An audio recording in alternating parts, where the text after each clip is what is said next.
Assalamualaikum warahmatullahi wabarakatuh. Perkenalkan, kami dari kelompok 11 akan membahas tentang ekonomi zakat dan wakaf. Kelompoknya terdiri dari saya sendiri, David Nugraha, dan teman saya, Nisrina Rohidatul Aisy. Lalu, saya akan menjelaskan tentang pengertian zakat dan wakaf. Yang pertama, pengertian zakat. Zakat secara bahasa merupakan kata dasar atau masdar zakat yang berarti tumbuh, bersih, dan baik. Secara etimologi dalam kitab Mujam Wasit seperti yang dikutip oleh Dr. Yusuf Kardawi adalah kata dasar yang berarti berkah, tumbuh, bersih, dan baik. Bahwa sesuatu itu dikatakan zakat yang berarti tumbuh dan berkembang, dan seseorang itu dapat dikatakan zaka yang berarti bahwa orang tersebut baik. Zakat menurut Undang-Undang Nomor 38 Tahun 1999 tentang pengelolaan zakat adalah harta yang wajib disisihkan oleh seseorang muslim atau badan yang dimiliki oleh orang muslim sesuai dengan ketentuan agama untuk diberikan kepada yang berhak menerimanya. Selanjutnya ada pengertian wakaf. Secara etimologi, kata wakaf berasal dari kata wakafa, yakifu, wakafan, yang mempunyai arti berdiri tegak, menahan. Dalam hukum Islam, wakaf berarti menyerahkan suatu hak milik yang tahan lama atau zatnya kepada seseorang atau nazir penjaga wakaf, baik berupa perorangan maupun badan pengelolaan dengan ketentuan bahwa hasil atau manfaatnya digunakan untuk hal-hal yang sesuai dengan syariat Islam. Sedangkan menurut Undang-Undang Nomor 41 Tahun 2004, wakaf adalah perbuatan hukum wakif untuk memisahkan dan atau menyerahkan sebagian harta benda miliknya untuk dimanfaatkan selamanya atau untuk jangka waktu tertentu sesuai dengan kepentingan guna keperluan ibadah dan atau kesejahteraan umum menurut syariah. Kemudian, saya akan menjelaskan landasan hukum zakat dan landasan hukum wakaf. Selanjutnya ada landasan hukum zakat yang pertama, landasan Al-Quran. Firman Allah Subhanahu wa taala dalam Quran surat At-Taubah ayat 103 yang berbunyi, "Hus min amwalihim shadaqatan tutahhiruhum wa tuzakkihim biha wa sholli alaihim inna sholawataka sakanun lahum wallahu samiun alim." Yang artinya, ambillah zakat dari sebagian harta mereka. Dengan zakat itu kamu memberikan dan mensucikan mereka dan berdoalah untuk mereka. Sesungguhnya doa kamu itu menjadi ketentraman jiwa bagi mereka dan Allah Maha mendengar lagi Maha mengetahui. Quran surat At-Taubah ayat 103.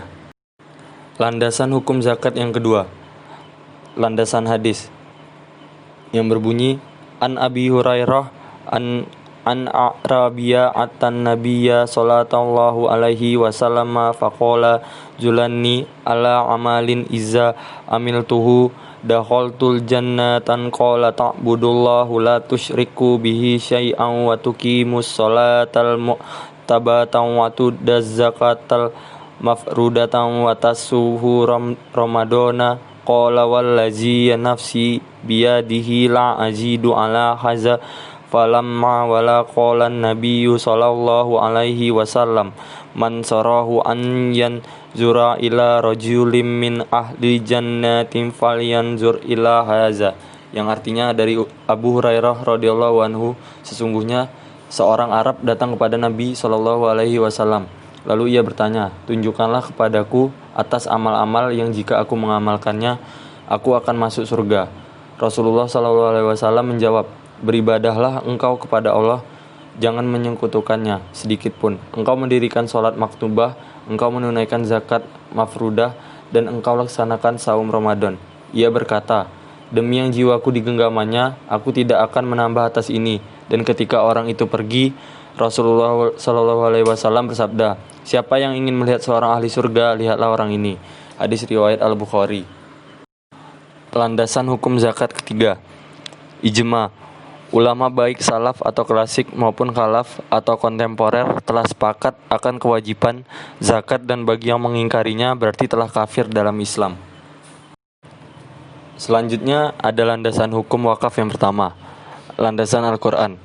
Secara umum, tidak terdapat ayat Al-Quran yang menerangkan konsep wakaf secara jelas. Oleh karena wakaf termasuk infak fisabilillah, maka dasar yang digunakan para ulama dalam menerangkan konsep wakaf ini didasarkan pada keumuman ayat-ayat Al-Quran yang menjelaskan tentang infak fisabilillah, seperti ayat berikut.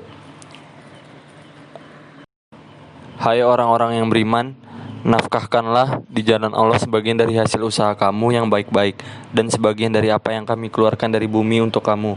Quran Surat Al-Baqarah ayat 267.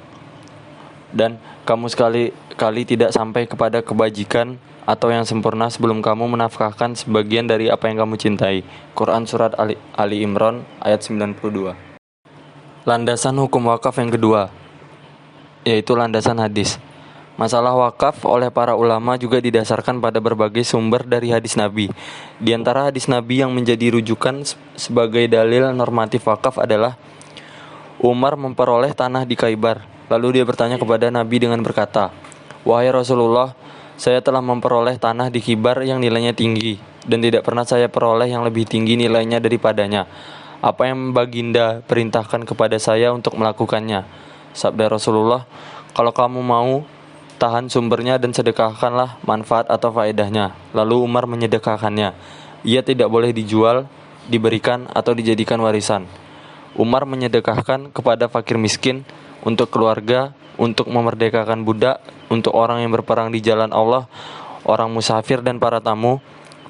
Bagaimanapun ia boleh digunakan dengan cara yang sesuai oleh pihak yang mengurusnya, seperti memakan atau memberi makan kawan tanpa menjadikannya sumber pendapatan. Landasan hukum wakaf yang ketiga, ijma. Para ulama sepakat ijma menerima wakaf sebagai satu amal jariah yang disyariatkan dalam Islam.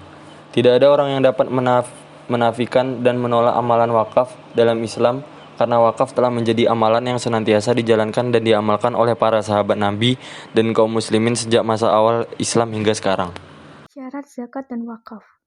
Yang pertama ada syarat zakat, yaitu kepemilikan yang bersifat penuh, harta yang dizakatkan bersifat produktif atau berkembang, harta harus mencapai nisab, harta zakat harus lebih dari kebutuhan pokok, harta zakat harus bebas dari sisa hutang, dan harta aset zakat berada dalam kepemilikan selama 1 tahun penuh atau haul. Yang kedua ada syarat wakaf, yaitu wakaf dilakukan pada barang yang boleh dijual dan diambil manfaatnya dalam keadaan barangnya masih tetap utuh. Digunakan untuk kebaikan, dilakukan pada barang yang telah ditentukan, dan dilakukan tanpa syarat. Selanjutnya ada macam-macam zakat dan wakaf. Yang pertama macam-macam zakat. Ada zakat fitrah dan zakat mal. Yang pertama zakat fitrah adalah zakat yang wajib dikeluarkan umat muslim menjelang hari raya Idul Fitri atau pada bulan Ramadan. Zakat fitrah dapat dibayarkan dengan setara 3,5 liter atau 2,5 kg makanan pokok dari daerah yang bersangkutan. Makanan pokok di Indonesia adalah nasi, maka yang dijadikan zakat adalah berupa beras. Kemudian ada zakat mal. Zakat mal atau zakat harta adalah zakat yang penghasilan seperti sebuah hasil pertanian, hasil pertambangan, hasil laut, hasil peniagaan, hasil ternak, harta temuan, emas, dan perak. Masing-masing jenis penghasilan memiliki perhitungannya sendiri. Dalam Undang-Undang tentang Pengolahan Zakat Nomor 38 Tahun 1998, pengertian zakat mal adalah bagian dari harta yang disisihkan oleh seorang muslim atau badan yang dimiliki orang muslim sesuai ketentuan agama untuk diberikan kepada yang berhak menerimanya. Selanjutnya ada macam-macam wakaf. Berdasarkan peruntukannya, wakaf memiliki beberapa jenis, yaitu wakaf ahli atau wakaf zuri. Wakaf zuri disebut juga wakaf dalam lingkungan keluarga, yakni wakaf yang diperuntukkan untuk jaminan sosial dalam lingkungan keluarga sendiri, dengan syarat dipakai semata untuk kebaikan yang berjalan lama, seperti untuk menolong orang-orang melarat atau untuk lembaga-lembaga kemasyarakatan. Wakaf ini bertujuan menjaga anak dan cucu dari yang berwakaf zuri, disyaratkan supaya barang yang diwakafkan hendaklah mengandung faedah yang tidak putus-putusnya sekalipun turunannya telah habis. Lalu ada wakaf khairi. Wakaf khairi merupakan wakaf untuk amal kebaikan yang ditujukan untuk semacam amal sosial. Wakaf jenis kedua inilah yang banyak terdapat di mana-mana dalam berbagai jenis amal kebaikan. Yang terakhir ada problematika zakat dan wakaf di Indonesia. Yang pertama, problematika zakat di Indonesia. Ada masalah internal dan juga ada masalah eksternal. Yang pertama, masalah internal. Di antara masalah internal ada yaitu 1. Masih kurangnya profesionalisme para pegawai. Yang kedua, masalah pendistribusian zakat yang dirasa sulit untuk tepat sasaran ditambah dengan transparansi ke masyarakat yang masih kurang. Yang ketiga, minimnya kinerja yang ditentukan belum dapat membantu baik penerimaan maupun penyaluran zakat. Yang keempat, masih kurangnya tunjangan para pegawai maupun struktural. Dan yang kelima, peran serta pemimpin yang masih belum maksimal dalam menjalankan operasional. Hal ini membuat pegawai lambat bergerak karena menunggu kepastian pemimpin tersebut. Kemudian masalah eksternal. 1. Kepercayaan masyarakat atau muzaki masih kurang, sehingga muzaki lebih memilih untuk menyalurkan zakatnya langsung oleh diri sendiri. Yang kedua, masih kurangnya peran serta ulama dalam memberikan dukungan kepada muzaki untuk menyalurkan zakat ke lembaga. Yang ketiga, belum adanya perda yang mengatur bahwa zakat harus disalurkan melalui lembaga. Dan yang keempat, kesadaran masyarakat masih kurang dalam mengeluarkan zakatnya. Kemudian ada problematika wakaf di Indonesia. Menurut M.I. Ihsan Amir Mujahid bahwa problematika pewakafan ini sebagaimana diuraikan di bawah ini. Yang pertama, kuatnya paham lama umat Islam dalam pengelolaan wakaf, seperti adanya anggapan bahwa wakaf itu milik Allah semata yang tidak boleh diubah atau diganggu-gugat. Selanjutnya ada kurangnya sosialisasi secara lebih luas terhadap paradigma baru untuk mengembangkan wakaf secara produktif.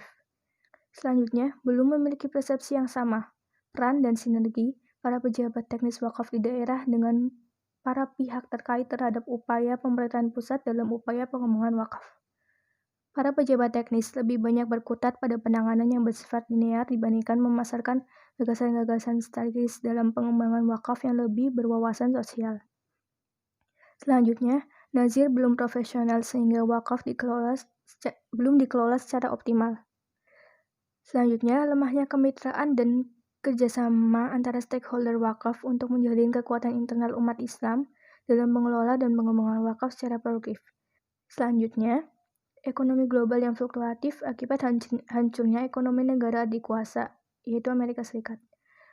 Lalu yang terakhir, adanya sedikit para inisiator atau promotor dari umat Islam yang membuka akses kepada para investor dari Timur Tengah yang memiliki dana melimpah.